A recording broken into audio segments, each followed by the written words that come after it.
கிறிஸ்தவத்துக்குள் அன்பான ஜனங்கள் கிறிஸ்தவத்துக்குள்ள வாழ்த்துக்களை தெரிவித்துக்கிறோம். இந்த நேரத்தில் மாலை வேலை கூட உங்களோடு இணைந்து ஆண்டவராகிய இயேசு கிறிஸ்து நாமத்தினால இந்த வசனத்தை நான் தியானிக்கிறேன். தலைப்பு என்னென்றால் பரலோக ராஜ்யத்தில் யார் பெரியவனாக இருப்பார். தியானத்துக்கு ஏதுவாக வசனத்தை வாசிக்க அதிகாரம் மத்தேயு 18:1-6 வரைக்கும் நம்ம வாசிக்க இருக்கிறோம். தியானத்துக்கு ஏதுவாக இந்த வேலையில் கூட அவ்வேளையில் சீசர்கள் இயேசுவினிடத்தில் வந்து பரலோக ராஜ்யத்தில் எவன் பெரியவனாய் இருப்பான் என்று கேட்டார். அதாவது பரலோக ராஜ்யத்தில் இடம்பெறுவதற்கு யார் பெரியவனாக இருப்பான் என்று கேட்டபொழுது ஆண்டவர் அடுத்து எல்லாம் வசனத்தை வாசிப்போம். இயேசு ஒரு பிள்ளையை தம்மிடத்தில் அழைத்து வந்து அதை அவர்கள் நடுவே நிறுத்தி அவர் சொல்லும் வார்த்தை, நீங்கள் மனம் திரும்பி பிள்ளைகள் போல் ஆகிவிட்டால் பரலோக ராஜ்யத்தில் பிரவேசிக்க மாட்டீர்கள் என்று மெய்யாகவே உங்களுக்கு சொல்கிறேன் என்றார்.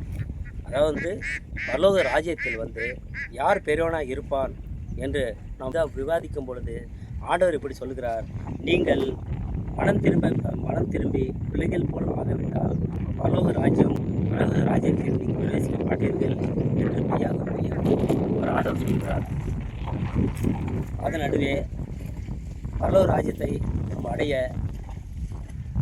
சந்ததியார் நீங்களும் ஆகையால் இந்த பிள்ளைகள் போல தன்னை தாழ்த்துகிறவன் எவனோ அவனே பரலோக ராஜ்யத்தை அடைவான் என்று சொல்கிறார். ஆண்டவர் என்ன சொல்கிறார் என்றால், பரலோக ராஜ்யத்தில் யார் பெரியவனாக இருப்பான் என்று விவாதிக்கும் பொழுது ஒரு குழந்தையை அழைத்து வந்து ஜனங்கள் மத்தியில் நடுவே நிறுத்தி இந்த பிள்ளைகள் போல ஆகுங்கள், மனம் திரும்பி நடுவே நீங்கள் பிள்ளைகள் போல் ஆகுவீர்கள், அப்பொழுதுதான் பரலோக ராஜ்யத்தை அடைவீர்கள் என்று ஆண்டவர் இயேசு கிறிஸ்து நமக்கு சொல்கிறார். அந்த வசனத்தை அடிப்படையிலே ஆண்டவர் சொல்லும் வார்த்தையை நாம் கேட்டு அதன்படி நடந்து கொண்டால் பரலோக ராஜ்யம் நமக்கு சமீபமாக இருக்கிறது, பரலோக ராஜ்யத்தில் நம்ம இடம்பெற முடியும் என்று வசனம் நமக்கு சொல்ல இருக்கிறது.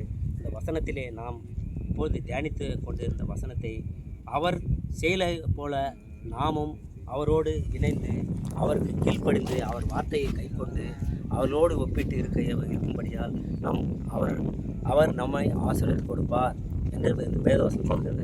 எனக்கு அன்பான தேவ பிள்ளைகளே, இப்பொழுது இந்த வசனத்தை நாம் வாசித்தோம்.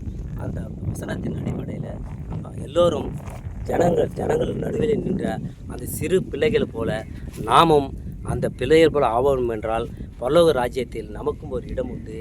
அந்த சொன்ன வார்த்தையை அவர் வார்த்தை கீழ்ப்படிந்து அதை தியானித்து அதன்படி நடந்துக்கொள்ள நம் ஒருவர் அன்பாகவும் நேர்மையாகவும் அவர் வார்த்தையை கீழ்ப்படிந்து அதன்படி நடந்து கொள்ள அவர் நமக்கு ஆசீர்வாதம் கொடுத்திருக்கிறார்.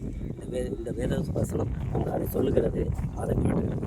அதை தியானித்து நம்ம இப்போ சிறு ஜெபம் செய்வோம்.